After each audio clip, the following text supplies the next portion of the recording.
సుమారుగా 1.5 సంవత్సరాల పాపాయి అరుగుపై కూర్చున్నప్పుడు ఒక నాగు త్రాచు వచ్చింది. ఆ పాపాయికి భయము లేదు, ఆ పాపాయికి కంగారు లేదు. ఆ పాము కూడా భయము లేదు, కంగారు లేదు. ఇద్దరు కలిసి ఆడుకుంటారు. కాసేపు ఆడుకున్నాక పాము వెళ్ళిపోతుంది. దీనికి కారణం ఏంటి అంటే, ఆ నాగుత్రాజుకి ఈ పాపాయితో ఉన్నటువంటి అనుభవాలు గతంలో లేవు. ఈ పాపాయికి కూడా ఆ నాగుత్రాజుతో అనుభవాలు గతంలో లేవు. కాబట్టి రెండింటిలో ఉన్న చైతన్యం అంటే ఆత్మ ఒకటే.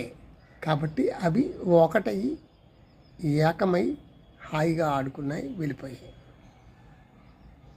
అలాగే గొర్రె పిల్లల మందిలో పులి పిల్లల్ని మిక్స్ చేసి మీరు పంపించినట్లయితే వాడికి తెలియకూడదు, ఆ తల్లులకు తెలియకుండా మీరు అలా చేయాలి. పంపించినట్లయితే అది కూడా ఇంతే. ఇక్కడ రూపనామాలు లేవు, వాటికి తెలియవు.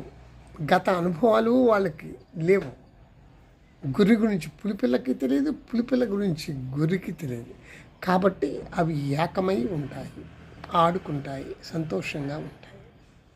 ఇక్కడ నేను చెప్పేది ఏంటంటే, ప్రకృతి ఒకటి చెప్తుంది. ఏం చెప్తుందంటే, ఓ మనిషి, నువ్వు భిన్నంగా రూపాలను భిన్నత్వాన్ని బట్టి ఇది చెరువు, ఇది గట్టు, ఇది పుట్ట, ఇది చెట్టు, ఇది పిట్ట అని ఏవేవో పేర్లు పెట్టావు. ఇది ఏనుగు, ఇది కుక్క, ఇవన్నీ పెట్టావు.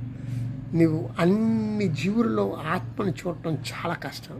కారణం ఏంటంటే, ఆ కుక్కను చూడగానే గత అనుభవాలు, నీకు తనతో ఉన్న గత అనుభవాలు అన్నీ గుర్తుకొచ్చి నువ్వు అందులో ఆత్మను చూడలేవు.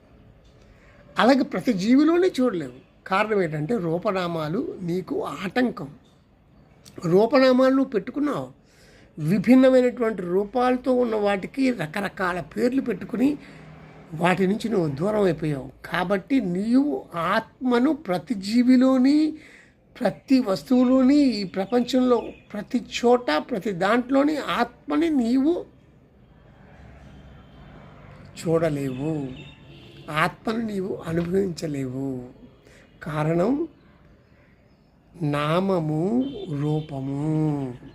ఇది 100% కరెక్ట్. ఇది ప్రకృతి మనకు చెబుతుంది. అందుకే మీకు నేను 2 ఉదాహరణలు ఇచ్చాను. ఇలా చాలా ఉదాహరణలు ప్రకృతిలో ఉన్నాయి. అందుచేత ముందు రూపనామాలు మీలో నుంచి తొలగిస్తే మీరు ప్రతి దాంట్లోని ప్రపంచంలో ఆత్మను చూడగలరు.